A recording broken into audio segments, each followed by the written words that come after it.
Bonjour, bienvenue sur mon journal d'infidélité. N'oubliez pas de vous abonner pour ne pas manquer la prochaine histoire. Maintenant, commençons. Quand j'ai épousé Laurent, j'ai cru que je refermais un chapitre de ma vie pour en ouvrir un autre, plus stable, plus rassurant. Je me répétais que je voulais de la simplicité, du calme, une seconde chance de construire quelque chose de durable. Un nouveau mariage, une nouvelle maison, une nouvelle famille. Je savais qu'il avait un fils, 20 ans, réservé, encore en train de chercher sa voie. Mais je m'étais convaincue qu'avec le temps, tout trouverait naturellement sa place. J'étais prête à l'inconfort, à la patience, prête à prouver que je pouvais être plus que la femme venue après. Je croyais être préparée. Mais la vérité, c'est que rien ne prépare à ce qu'on n'ose même pas nommer. Au début, tout semblait parfait. Laurent était reconnaissant, presque soulagé de m'avoir à ses côtés. Quelqu'un avec qui partager la maison, quelqu'un pour adoucir le poids de ses voyages et de ses journées si lourdes. Pour les amis et la famille, j'étais exactement ce qu'il lui fallait. Élégante, fiable, constante. On nous voyait comme une image d'équilibre. Même Julien, du moins en apparence, m'avait accueilli avec politesse, avec une courtoisie au-delà de son âge. Mais sous cette surface, dès le départ, je ressentais autre chose. Son regard, quand il restait accroché au mien, était trop direct, trop intense pour quelqu'un d'aussi jeune. Ni hostile, ni méfiant. Autre chose. Quelque chose qui m'inquiétait parce que je le reconnaissais. Parce qu'une part de moi, bien que je détestais l'admettre, y répondait aussi. Il restait jeune, oscillant entre la fin de l'adolescence et l'âge adulte, mais déjà animé d'une intensité troublante dans sa manière de bouger.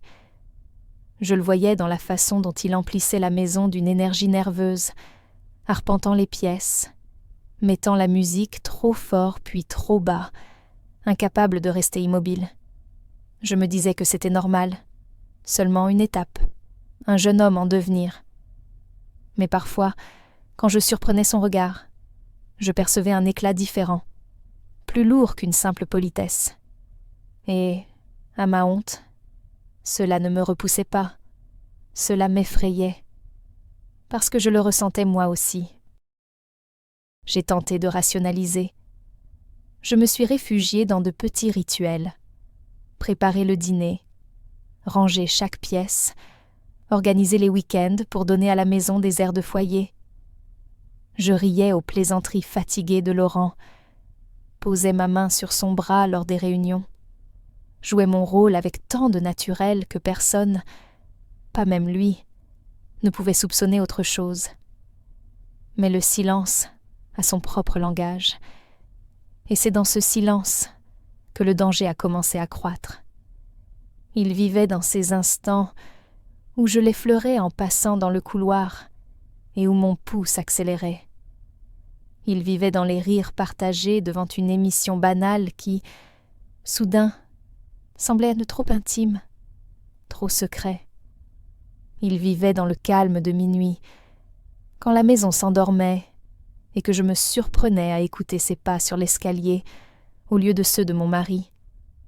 Je me répétais que c'était une question d'adaptation, que ça finirait par disparaître. Mais plus je tentais d'enterrer cela, plus profondément ça s'enracinait en moi. La première fois que Laurent voyagea après le mariage, me laissant seule avec son fils, la maison sembla respirer autrement. Le silence collait à ma peau, lourd, insistant. Je me souviens avoir préparé du thé, comme si m'accrocher au quotidien pouvait me sauver. Nous nous sommes assis dans le salon, les tasses réchauffant nos mains, parlant de rien. La météo, un livre, ces banalités qu'on dit quand on redoute de prononcer l'essentiel. Il paraissait distrait, ailleurs, et je lui ai demandé si ça allait. Mes mots semblaient anodins, mais portait plus que je ne voulais. Son haussement d'épaules fut banal, mais pas son regard. Et quand je me suis un peu rapprochée, presque sans y penser, ma main a effleuré son bras. L'étincelle m'a traversé comme un éclair, m'ôtant le souffle. Ma voix m'a trahi avant que je puisse l'arrêter. Tu as changé. À peine un murmure, mais quand il a répondu, je n'y arrive pas. Quelque chose en moi s'est fissuré. J'ai souri comme si de rien n'était, mais mon cœur cognait si fort qu'il faisait mal. Cette nuit m'a hantée des semaines entières. Après cela, l'air est devenu plus lourd. Chaque conversation était plus courte. Chaque repas ressemblait à un numéro d'équilibriste. Nous essayions de nous éviter, mais cette distance était trop fragile pour cacher la vérité. La vérité se glissait dans chaque regard furtif, chaque silence trop long. Je me suis jetée à corps perdu dans les routines. Je cuisinais des plats compliqués. Je réorganisais les armoires. Je restais éveillée à plier du linge jusqu'à l'aube. N'importe quoi pour remplir les heures. N'importe quoi pour ne pas penser au rythme de mon cœur quand j'entendais ses pas dans l'escalier. Mais rien ne l'effaçait. Et, comme je le savais, vint un autre voyage, une maison vide de plus, un silence grandissant comme un orage. Ce soir-là, il m'a trouvée dans le salon, un livre oublié sur mes genoux, la lampe caressant mes cheveux. Je feignais de lire, mais la vérité, c'est que j'attendais. Quoi? Je n'aurais su le dire. Ces mots sont sortis malgré lui. Je n'arrête pas d'y penser.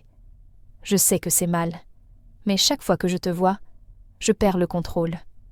Je suis restée muette, le cœur affolé, les mains tremblantes, incapable de bouger. Je me suis levée, presque malgré moi. J'ai traversé l'espace qui nous séparait, et, doucement, j'ai relevé son menton pour qu'il me regarde. J'ai murmuré la vérité que j'avais enfouie trop longtemps. Tu n'es pas seule. Parfois, les sentiments ne respectent pas les règles. Ma voix tremblait, non seulement à cause de lui, mais à cause de moi. L'air s'est chargé, électrique. J'ai senti la ligne se brouiller sous mes pieds, la même ligne que j'avais juré de ne jamais franchir. Et pourtant, même sans un seul geste de plus, je savais que nous étions déjà allés trop loin. Les semaines suivantes furent une brume d'ombre. Je vivais deux vies. L'épouse qui souriait à son mari, qui cuisinait, qui organisait tout, et la femme qui portait un secret serré contre ses côtes comme une pierre. J'essayais de me convaincre que le silence finirait par l'étouffer, que si je l'évitais assez, cela disparaîtrait de lui-même. Mais non. Chaque éclat de rire venu d'une autre pièce me serrait la poitrine. Chaque trace de son parfum dans le couloir me coupait le souffle. Je m'enfonçais dans les tâches, dans des distractions interminables, mais rien ne l'apaisait. L'inconfort ne disparaissait pas. Il devenait plus aigu, plus tranchant. Un soir, je me suis assise sur le porche, emmitouflée dans une couverture, un demi-verre de vin à mes côtés, fixant les étoiles comme si elles pouvaient m'apporter des réponses. Il m'a trouvée là, la voix hésitante. « Tu ne dors pas ?» Je ne l'ai pas regardé tout de suite. Mes yeux restaient sur l'horizon, ma voix basse. « Il y a des choses, » ai-je murmuré, qui résonnent plus fort dans le noir. Le silence s'est étiré, et soudain je me suis entendue poser la question que je n'avais jamais osée. « Est-ce que tu regrettes que tout cela soit arrivé ?» Mon cœur battait la chamade avec cette confession. Sa réponse fut honnête, douloureuse. J'aimerais seulement savoir comment arrêter d'en avoir envie. Et quand sa main a glissé dans la mienne sous la couverture, je ne l'ai pas retirée. Cet instant silencieux, ce poids partagé, fut plus intime que n'importe quoi d'autre. J'aurais dû être rassurée que ça s'arrête là, mais au contraire, je me sentis encore plus vulnérable. Quand Laurent annonça un autre voyage de 3 nuits, je sentis l'air changer aussitôt. Aucun de nous ne dit un mot, mais nous savions. La 2e nuit, je me suis retrouvée devant sa porte, la main tremblante en frappant doucement. Quand il ouvrit, ses yeux fatigués croisèrent les miens, inquiets, et je compris que je m'étais déjà trahie en étant là. « Je n'arrive pas à dormir », murmurai-je, la voix brisée. Il me laissa entrer, et nous nous sommes assis au bord du lit, épaule contre épaule, sans nous toucher. Le silence enfla jusqu'à devenir insoutenable. Je me bats contre ça, avouai-je, la gorge serrée. Je ne veux plus me blesser. Je ne veux plus mentir. Mes mots étaient une reddition. Il prit ma main, ferme, me soutenant. « Alors cessons de faire semblant », souffla-t-il. Et avec ces mots, la dernière barrière s'effondra. Il n'y eut pas de baiser, pas d'étreinte consciente cette nuit-là. Juste la tension d'une proximité impossible, les doigts qui semblèrent se frôler par hasard, les regards qui disaient ce qu'aucun de nous n'osait exprimer.